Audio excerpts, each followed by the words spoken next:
So today, and I'm really glad, Habib, that you're here for our very first Patient Partnership Week, and thank you to our sponsors of AstraZeneca. And thank you all for joining us, because I know how busy everyone is. I'm Rachel. I'm the Chief Executive of the Patients Association, and I'm delighted to welcome Professor Habib Naqvi, Chief Executive of the NHS Race and Health Observatory. So today's session, you'll know because you signed up to join it, which is to understanding the causes of health inequalities and the role that trust has in improving outcomes. And it's a topic that really couldn't be much more timely. We know that who you are, where you live, and what your background is can still determine the quality of care that you receive, and that's not acceptable. And it's what matters to patients in the room for this conversation, alongside staff, commissioners, charities and communities who've joined us here today as well. So over the next hour, Habib and I will be exploring the root causes of those inequalities and where we go from here, including the growing role of AI and some really important work that you've been undertaking around clinical trials. So Habib, thank you so much and welcome to your first Patient Partnership Week event, and hopefully not the last. And the Thank first you. Thank you for inviting me. I have to say, Rachel, it's a pleasure to be with you all today. And there isn't anything more important than to focus on the patient. So being here with you during Patient Partnership Week is it's an absolute honor and really critically important for me as well. Brilliant, thank you. So when I sidled up to you at an event and asked would you come and participate in this, you didn't run away. You were very eager, and we're really grateful for that. We have a very quick poll that we're going to run before we get started with questions to Habib, and then the questions have come from some of the registrants. As I told you, Habib, they put in questions when they were registering for the event, so I've tried to put them into themes so that we can get to most of the questions. But if we can just go to the very quick first poll, please.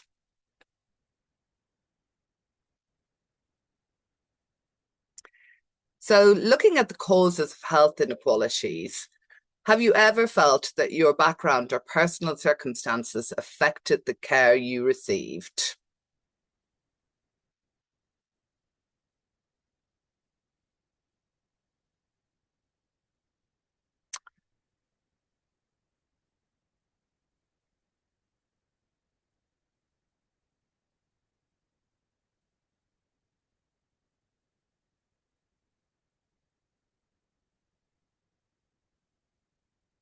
Okay.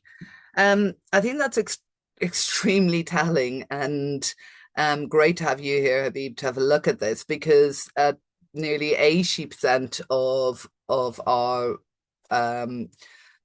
group here are saying that yes, significantly, and yes, sometimes, that their background or personal circumstances affected the care they received.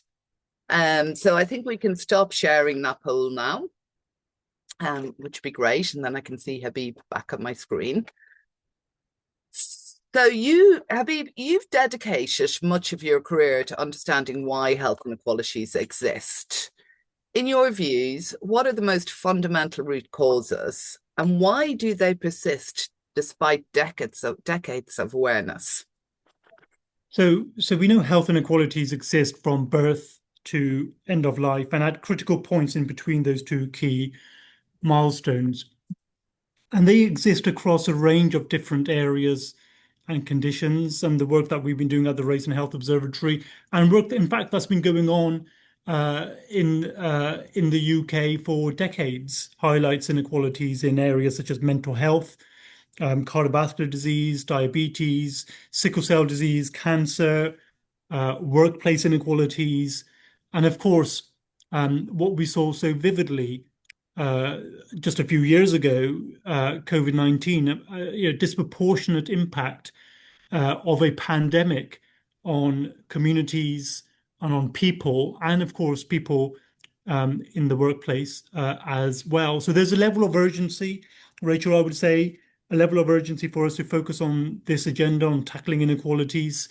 And in a way, our healthcare system should be well equipped to deal with that level of urgency for a number of different reasons. Firstly, from a race perspective, we have a very long history of migration in this country, which goes back uh, not just decades, but centuries. But more generally, in terms of health inequalities, we have fairly robust legal framework in the health inequalities duties, and we've always had very good investment in healthcare research.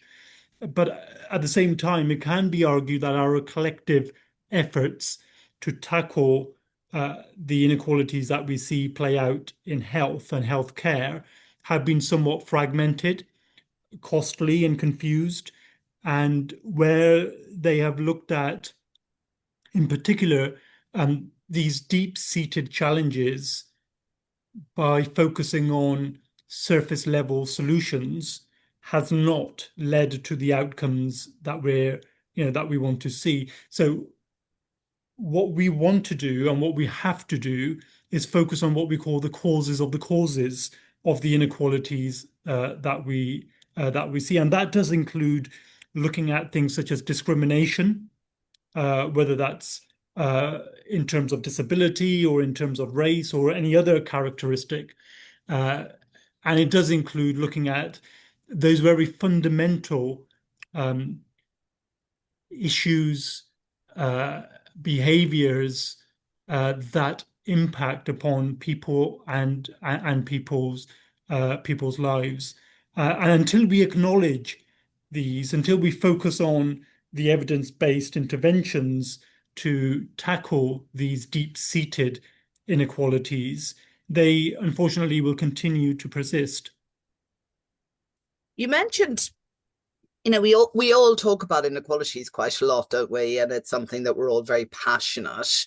But one of the words that get used a lot is around trust. And for me, the reality behind that is quite complex. What does it actually mean from your perspective to build that trust with communities? So trust, we define trust as truth told consistently over time. So it's a bit like an algorithm, I guess. Truth, consistency, and time. When there's a breakdown in any part of that algorithm, there's a breakdown in levels of trust and confidence amongst people, patients, communities, and staff. And so there's a need to build, and I would say rebuild levels of trust with patients and communities.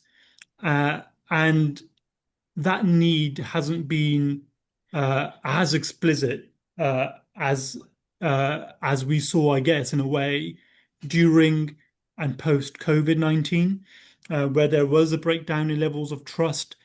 We didn't necessarily get truth told consistently over time. And this is important, I guess, Rachel, in the sense that trust has become a determinant of health. It Yeah. determines people's choices as to whether or not they take up a medical intervention or they access healthcare.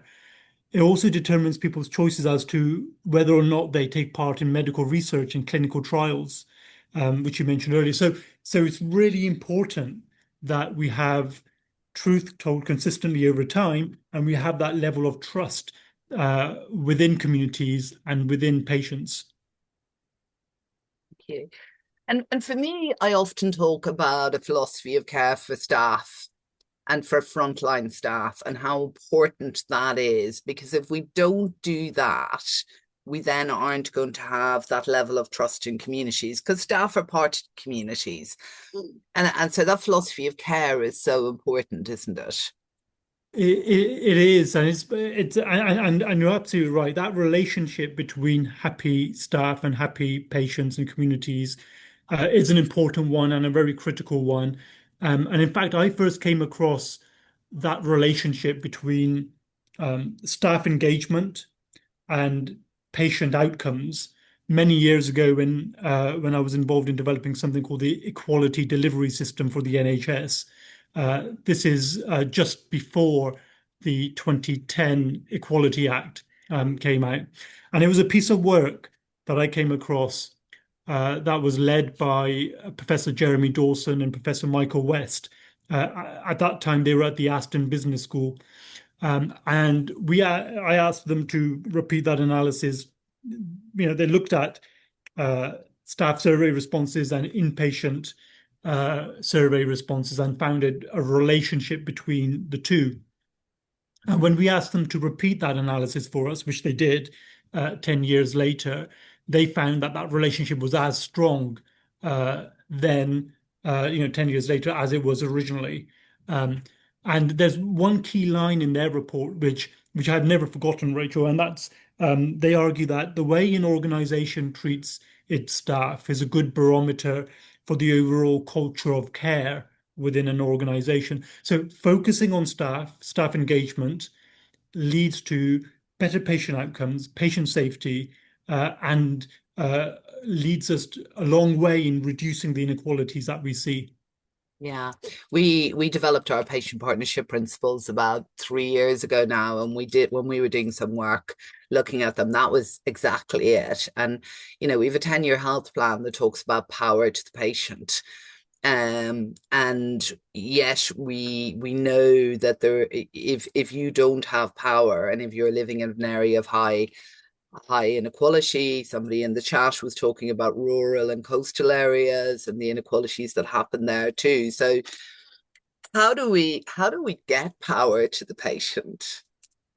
Well, so the success of any healthcare plan, whether it's the one that we have at the moment or it's any future healthcare plan, the success of any healthcare plan will be determined by the degree to which anyone and everyone can pick it up and see themselves reflected in it. Uh, and we were very clear with the Department of Health and Social Care over the last 18 months or so in the development of the 10-year health plan with regards to that, and with regards to other national policies as well, whether that's the cancer plan or whether that's any other kind of plan focused on any particular condition. So it's important that we we look at that and we focus on that. But it's also important that we focus on the things that perhaps we have been guilty of as a healthcare system, we've been guilty of not focusing on in the past. Um, and that does include co-production. It does include co-designing of healthcare services with patients, with communities, as equal partners, um, and having that dialogue of equals between people as we develop services and design services. But it's also about co-delivery of services. And the final stage of that, I would say, is co-evaluation. So it brings a loop right back so that we test out these co-developed, co-designed services and interventions, and we refine them in order to meet the diverse needs of our diverse communities. So co-production, I would say, Rachel, goes a long way in ensuring that we give power to patients. We just undertook a project recently, Habib, where we translated into 6 different languages. And we co-produced and co-created with communities through some focus group work. But it was mind-blowing in a way, because I think it Mm. goes back to what you talk about, and it's about that trust, and how people see themselves reflected in what we're communicating. And I think sometimes as a system, we think we speak in language that really isn't language that's spoken, everyday language. And it's taken me a long time in this role to understand some of the policies that have come out of the system. Never mind just picking up something and saying, what does this mean to me as an individual in my community? Yeah, I absolutely agree. I mean, the NHS is a fantastic institution. It's perhaps the most visible expression of a shared social contract between people and Yeah. has been since 1948. But to be proud of our healthcare system is not to be blind to some of its imperfections.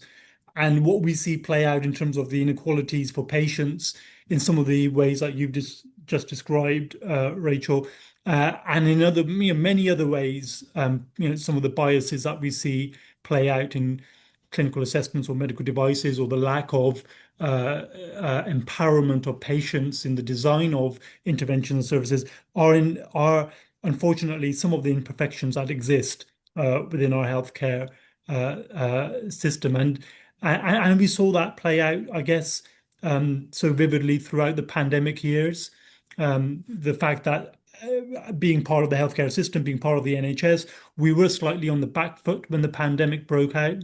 The vaccine uptake is just one example of that, but getting messages out uh, in trusted places through trusted voices was something that took a little bit of time for the NHS to, to grasp and get there, get its head around and ensure that actually we are delivering in a way that will help reduce the inequalities that were so stark during the pandemic.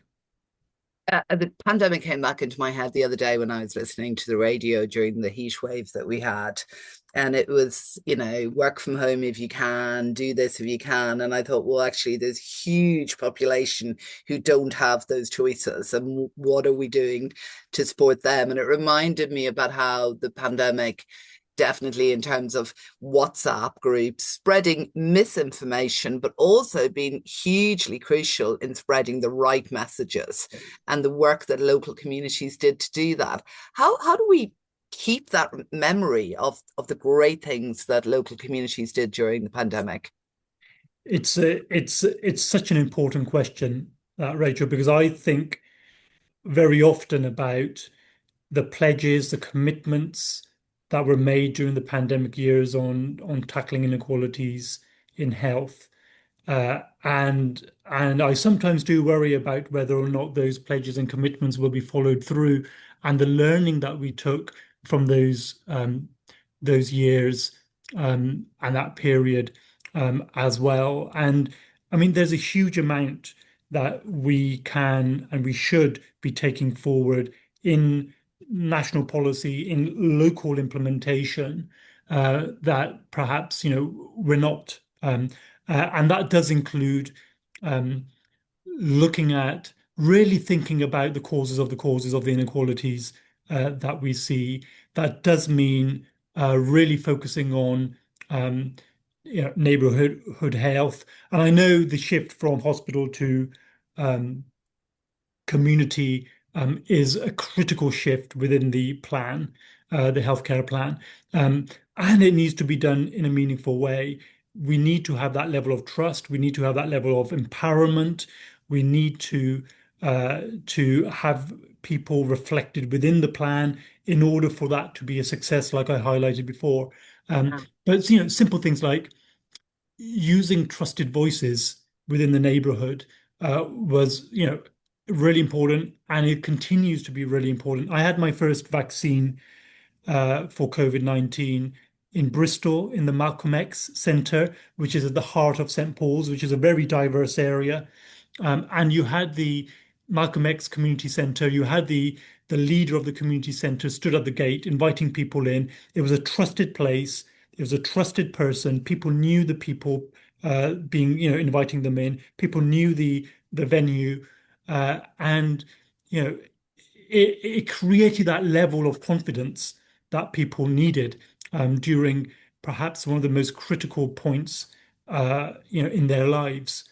So it's really important that we begin to think about lessons. We don't unlearn those lessons, but we take those lessons forward in the planning of healthcare, so that our NHS can be as fit as it can be for future generations.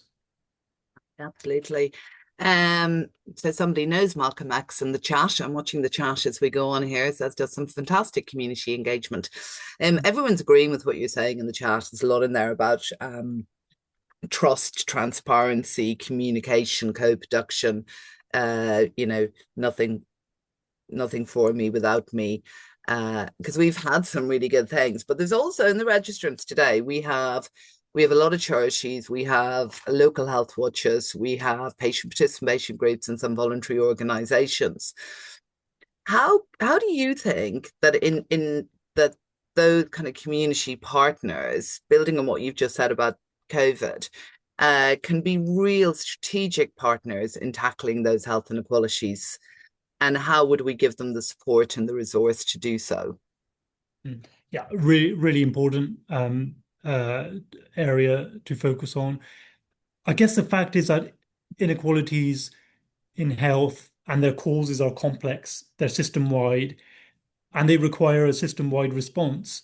The NHS has a role to play, but it cannot be the only enabler for equity. And that's why we cannot do the work that we need to do on tackling inequalities without having an equal partnership with community groups, with a voluntary sector, with community partners. And that's a critical uh, uh, piece of the puzzle, as it were. And we saw over the last 18 months, we've encouraged the Department of Health and Social Care to engage with a range of different stakeholders and partners that I have within my organization, the NHS Race and Health Observatory. And I know that intervention led to influence and impact the final 10-year healthcare plan.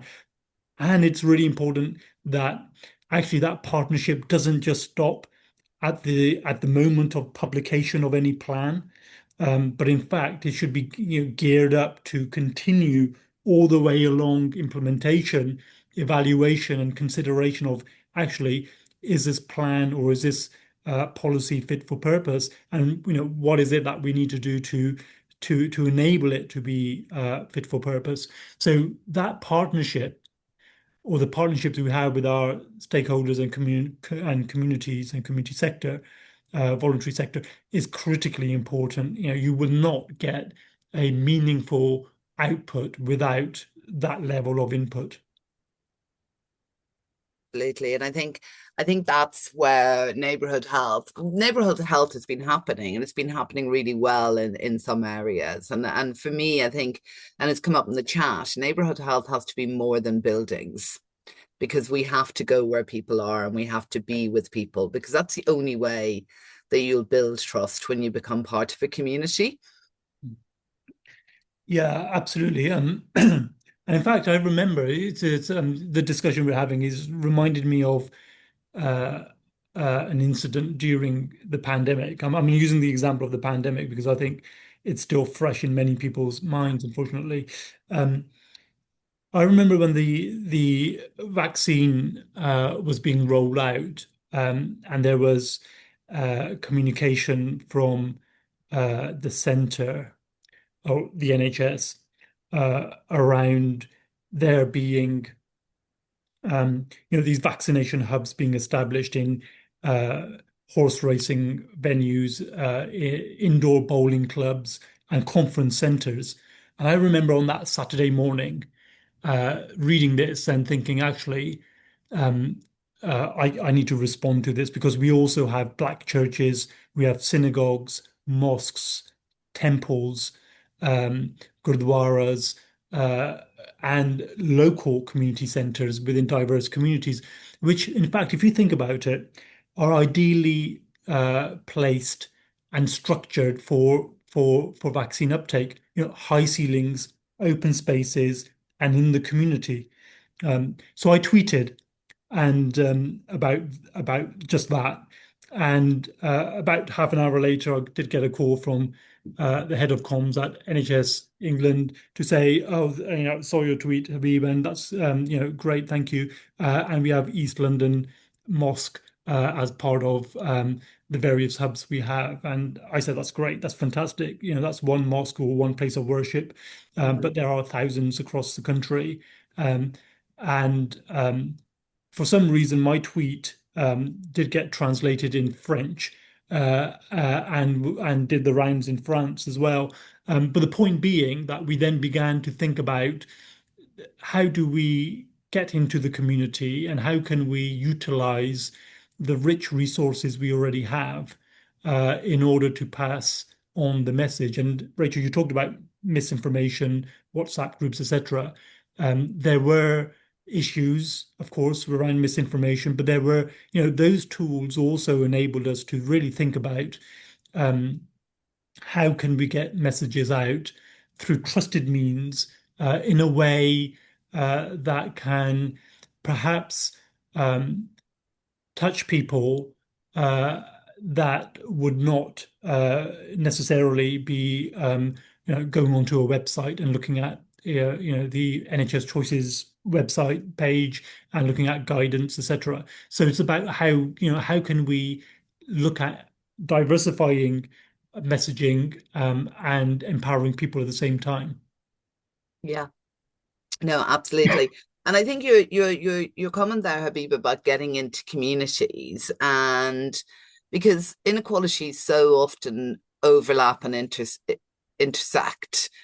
And how do we understand more? How do we get into communities and understand more the relationship between ethnic inequality and other dimensions like disability, deprivation, geography, which has been coming up? And I know that you've been doing quite a bit on that. Yeah, absolutely. I mean, the work of the NHS Race and Health Observatory um, absolutely takes an intersectional approach. Since our establishment just over 5 years ago now, we've focused on a range of different areas and conditions and intersectionality as well. Our definition of race is pretty broad to begin with, and we've looked at, for example, learning disabilities. We've looked at and we continue to look at maternal health, neonatal outcomes, mental health amongst the Gypsy Roma traveller communities, Jewish health communications. We did a campaign looking at stopping smoking during Ramadan. We're looking at prostate cancer for men. We are advising on national LGBTQ and health frameworks. And I guess the list goes on. But the point being that we are absolutely focused on intersectionality. We know of the complex relationships between protected characteristics. In fact, every single one of us on this call has a minimum of five protected characteristics. So we are intersectional in the way that we are made up. Um, and of course, the relationship between race, ethnicity, and other characteristics is critically important and continues to be a prime focus for the work that we do and the way that we do it. And deprivation, socioeconomic status is critically important. Deprivation, postcode, for example, has been looked at for decades um, uh, in terms of research and in terms of policy, and is a key determinant of health. We know that. Um, and at the same time, however, it can also be argued that deprivation can often tell you where the inequality exists geographically, but not necessarily why it exists. And so, therefore, doing the deeper dives, I guess, Rachel, into communities, really speaking with people as to, what are the causes of the causes of those inequalities for them, it's also critically important. I love the saying causes of the causes. You're probably not going to come and hear me talk somewhere, and I'll be robbing it. So you can pull me up when I do rob it. But the causes is really important, and it's about curiosity to understand people and where they're coming from and what's important to them and what matters to them. How do we get a culture that sorry, it's $100 question, so I'm sorry for throwing a very difficult one. But how do we get a culture of curiosity about patients and their families and their needs? So I think you're absolutely right, Rachel. It's a challenging question, a complex question, but I think there is a simple answer to that, and that is by acknowledging that inequality exists and then doing something about it. And I can expand on that because that sounds simple, um, and I have to say it is fairly simple because in any part of life, if you want to change something, you have to first acknowledge that there's something to change.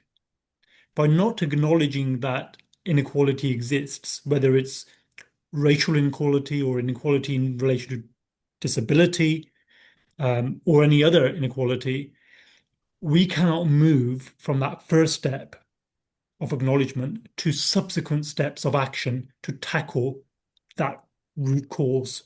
So, from our perspective, for example, from the Race and Health Observatory's perspective, demonstrable leadership in acknowledging that racism exists is a critical first step Yeah. to making the changes that we want to see. So, how do we create that culture?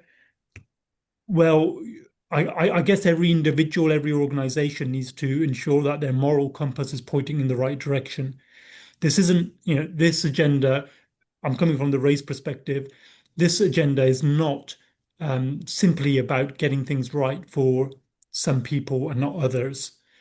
We know from evidence that if you focus on tackling inequalities in a meaningful way, you're likely to improve aspects and policies and processes and behaviors and outcomes for everyone, not Yeah. just for some people.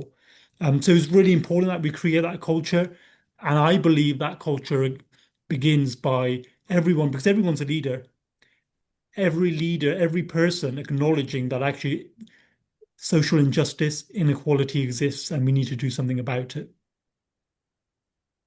Absolutely. I had a question in my head and it just disappeared. You said something and I wanted to come back to you. I need to write down my questions more. I think I think that's right. And I think for me, and the conversations I have with the system on a regular basis is if we can get to those voices who aren't heard in the system, then we will make services better for everybody. So it's not about getting to my voice. It's not about getting to your voice. It's about getting to voices to people who, we're hearing conversations in the chat there. We're seeing conversations in the chat there. And there's one in the Q&A about people not being able to afford to get to their, how much it costs for them to get to their hospital appointment.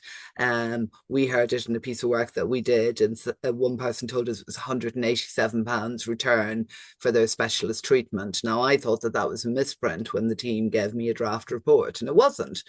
And if you are still, anyone is going to struggle with that sort of cost.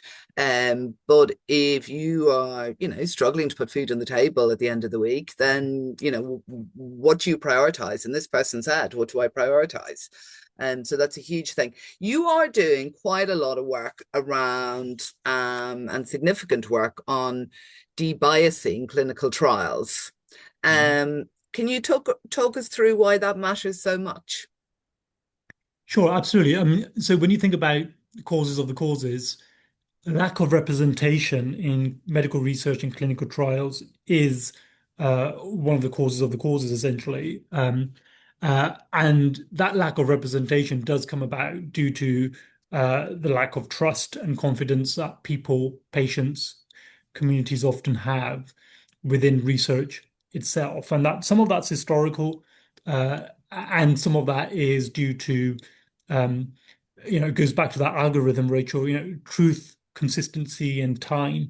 And so, yes, we are doing work, and particularly around increasing representation in breast cancer clinical trials amongst women. And our role in that is to evaluate some interventions being put in place to increase representation. Um, but if I give you three examples of work that we've done over the last 4 years, that clearly highlight the detrimental consequences of the lack of representation in clinical trials and medical research.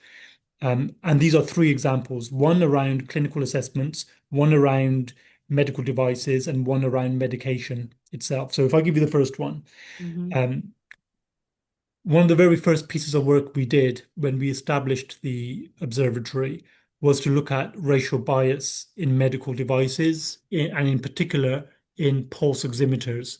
Now, this was during, again, COVID-19, during a pandemic that was obviously influencing the level of oxygen in people's bodies. Now, pulse oximeters, as we all know, are little devices that you put on the end of your finger with an infrared light, which estimates the level of oxygen in your body. Now, what we know from research, particularly from the US, is that the darker the color of your skin, the less likely the infrared light is to penetrate the skin.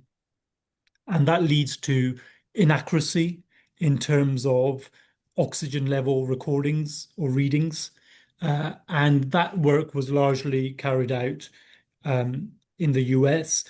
We thought it was very important to highlight the risks of pulse oximeters and highlight um, I guess the caution and the warning around home pulse oximeters in particular.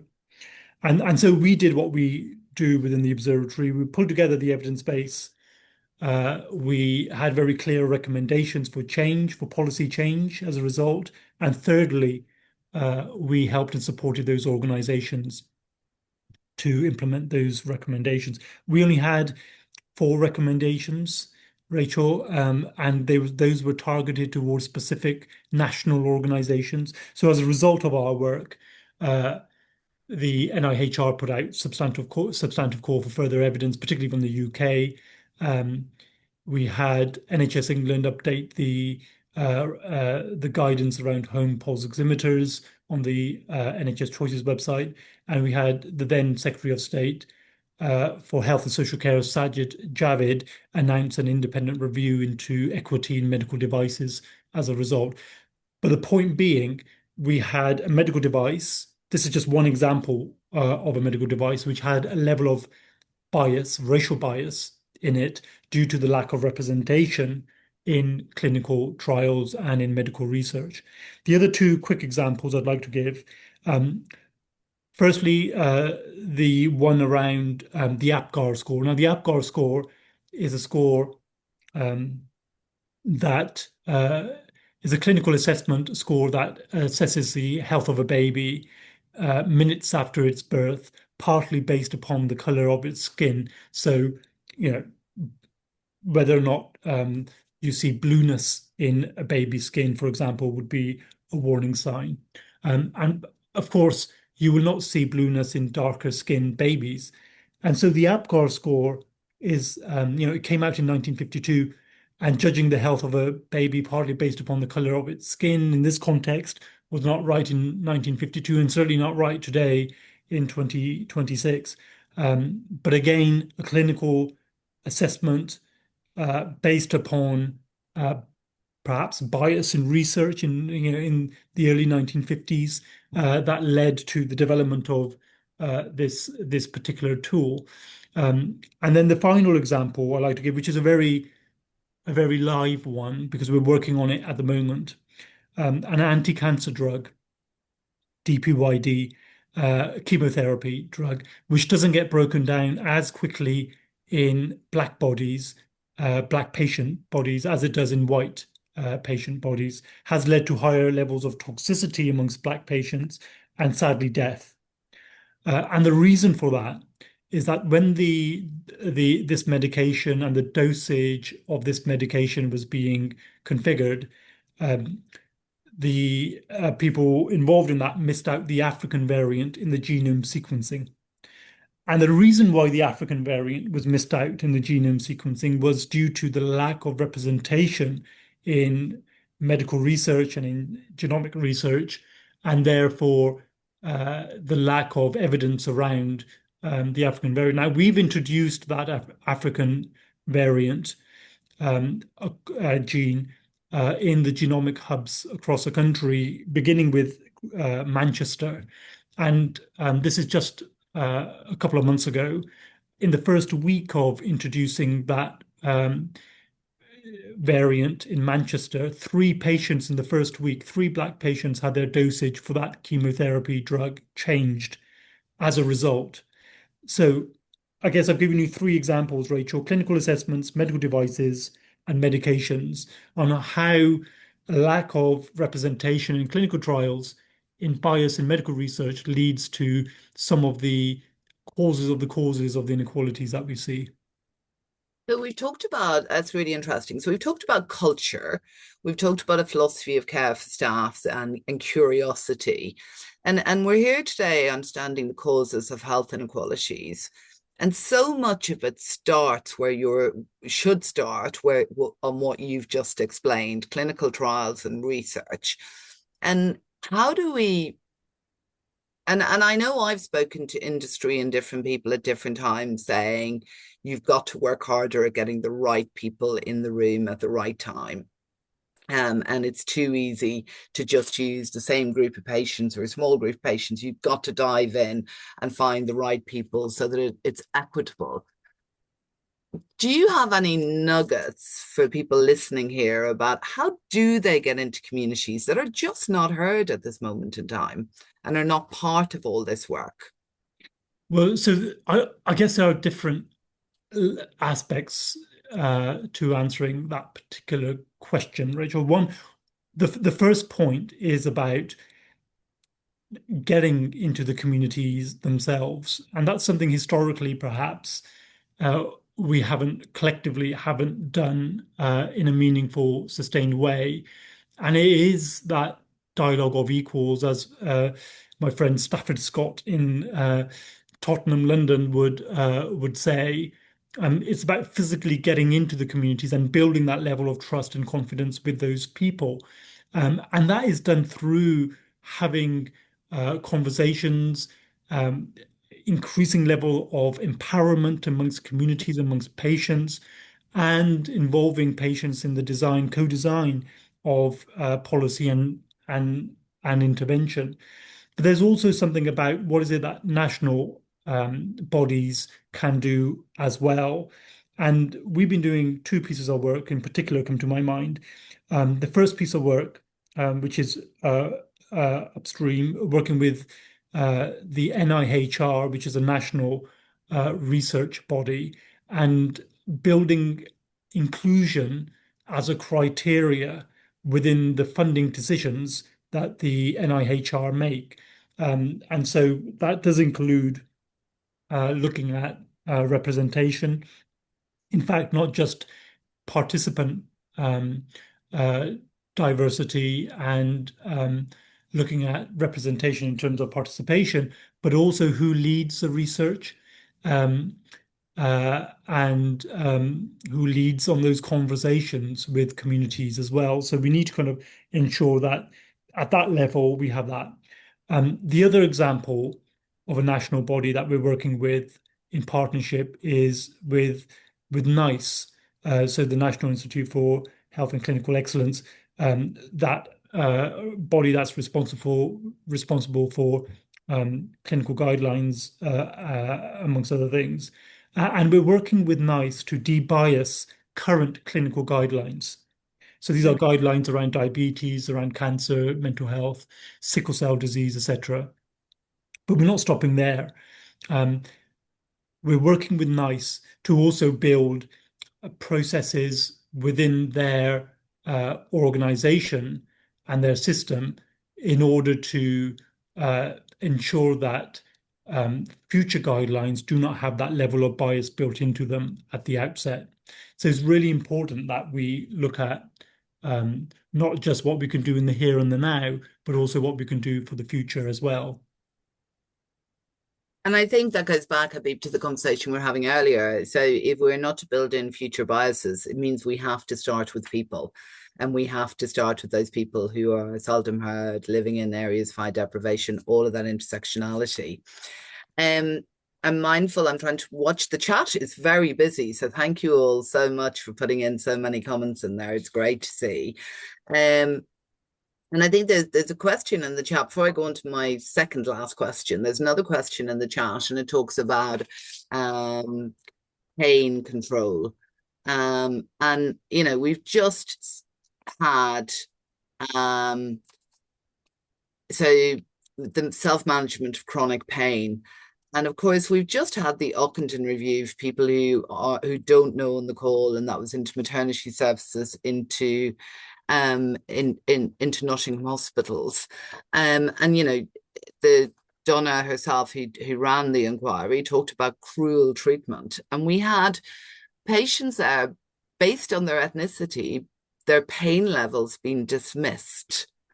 And this kind of thing that, people have higher pain thresholds, which is just not clinically proven in any way at all. So how do we get past that with, because that's obviously not in training. So we have to stop that hearsay that's happening within the health system as well, that, beliefs are just carried on. Yes, I think that's right. I mean, when we look at inequalities across society, not just in health or the NHS, but inequalities across society as a whole, the inequalities that we see play out in maternal and neonatal outcomes are perhaps some of the most stark inequalities that exist, in my view. The fact that not many years ago now, black women were up to 5 times more likely to die during pregnancy, childbirth, or soon after, and that figure has gone down to 3 times more likely, but that's still uh, absolutely not right. You know, it's immoral, it's unjust, and it's totally wrong. And it's wrong because it's avoidable, and we could do something about it. And so the inequalities that we see play out in the Ockenden report that came out just a few days ago, as you mentioned. There's another report that will be coming out very soon, looking at maternal outcomes, um, uh, and of course, there's a huge amount of work that we can do to reverse those very stark inequalities. Um, so that does mean looking at um, debiasing from a particularly from a race perspective, debiasing um, uh, curriculum. It needs, we need to look at training. We need to look at what features within textbooks, undergrad, postgrad, what doesn't feature within within that learning, um, and really think about um, working with patients and communities and mothers to change the way that care is delivered, so that actually we can meet the diverse needs of those diverse communities. And that's perhaps, I guess, Rachel, it goes back to that co-production Yeah, piece, doesn't doesn't it? it? And it's not just about um, listening to what people say, but it's about working with them and acting upon what you hear. And very often, collectively, we don't do that enough. No, no, we don't. And then, so we've this other big thing happening in healthcare at the moment, and we are, we've got it. There's a lot of excitement. There's a lot of anxiety about the role of AI in healthcare, and I know you've talked about, research. Um, from a health inequalities perspective, Habib, what's your greatest hope for AI? And then on the flip side, what's your greatest concern? So, so I believe that AI has huge potential, uh, and whilst there are concerns around, for example, bias, and in the algorithms and AI potentially uh, inadvertently increasing health inequalities, I personally believe it can also be designed and framed uh, in a way that helps tackle health inequalities by, for example, identifying hidden disparities in in these big, massive data sets, by predicting barriers to care, like missed appointments, and by expanding access to specialist diagnostics. So, for example, we can think about how AI can improve mental health access by acting as a digital front door that reduces waiting times, um, streamlines provider workflows, and delivers instant scalable support. Um, and it should be designed, Rachel, uh, to coach or supplement therapy rather than replace human clinicians. um, so that it can bridge critical gaps in traditional healthcare systems. My only concern really is that we bring and we take everyone with us on this tech revolution. I think about my 78-year-old mum, whose first language isn't English. She doesn't own a mobile phone. She's never operated a laptop, or doesn't have an email address. And not long ago, she was informed by her GP practice that she would no longer be able to repeat her medications using the same way, the same method that she's done for decades in this country, and that's by having a prescription script, ticking the box of the medication, and putting it into a little box within the GP practice reception area. And instead, this letter that she received said that you now need to use the NHS app. It didn't give any alternative to the NHS app. So I had to contact, on behalf of my mum, I had to contact the GP practice to say, actually, what are the provisions for somebody who is not tech savvy or tech literate and doesn't own a mobile phone or has access to the NHS app? And they responded to say, actually, in that case, your mum can do exactly what she's been doing for the last 50 odd years and can continue to do that. Now, there's two things here. One is that obviously they should have mentioned that in the letter. Yeah. But the second point is, what can I do to support and encourage my mum to become tech savvy? And I guess the the challenge that may exist there is that some people may not want to become tech savvy and maybe just happy to do what they've been doing for the last 52 years or so, and would want to continue that way. And then the other challenge is that some people and communities may not be able to afford uh, Yeah. the platforms on which we are expected now to have access to healthcare. Um, and so it was really important for us to really kind of think through those opportunities, but also those challenges as well. Yeah, well, we're completely on the same page as you, Habib, because we argue that the non-digital routes need to exist for those patients who can't access or are unable to access it. And then we need to do work to support communities, to support people in their communities. So when we did a piece of work in the NHS app a few years ago, um, patients were like, why didn't NHS England tell me I could access this on a computer, that I don't need a smartphone? The library, I can go to the library and do it, can I? And so there just needs to be much clearer information, doesn't there? So we are down to our final question. We have 4 minutes left, and several of the people who registered for the webinar asked a version of the same question.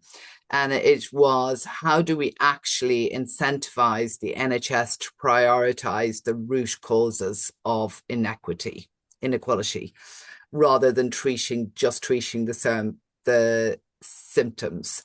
So is it that, yeah, you've got that question. Felt like a long question. Yeah, so how do we incentivize people to focus on the root causes and the causes of the causes? I think that's a really critical and important question. And in fact, there's a number of different levels of it. So I've already talked about demonstrable leadership. I think that's really critically important, that we have leaders that actually are role modeling what we need to see play out for our patients and communities and our staff as well.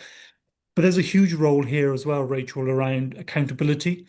So yes, individual accountability as to what goes into um, staff members' uh, annual objectives and how that's focused upon doing their annual appraisals.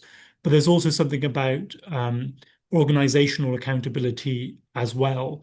And that's the role of healthcare regulators is big here as well. And just last month, all of the healthcare regulatory bodies signed up to the observatory's 7 principles of anti-racism. I'm not sure whether you've come across those Yeah. principles yet, but there'll be some people on the call that haven't. In fact, I've highlighted a number of those 7 principles throughout this webinar already. Demonstrable leadership in naming racism is the first principle. Then there are other principles around focusing on data and evidence, looking at lived experience and really focusing on co-production, focusing on evaluation, etc. So those are kind of 7 very kind of fundamental principles.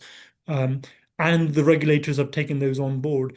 And more recently, through a government commissioned review, the government has also accepted that the Department of Health and Social Care should adopt those 7 principles of anti-racism, and NHS England should be supporting the rest of the NHS to do the same. So, we've got some level of direction. We've got a very clear focus on making sure that people and organizations uh, really think about evidence-based interventions to take forward. So it's about creating that culture. It's about having the leadership. It's about having the accountability, and it's about having, again, the moral compass pointing in the right direction. Brilliant. Habib, thank you so much.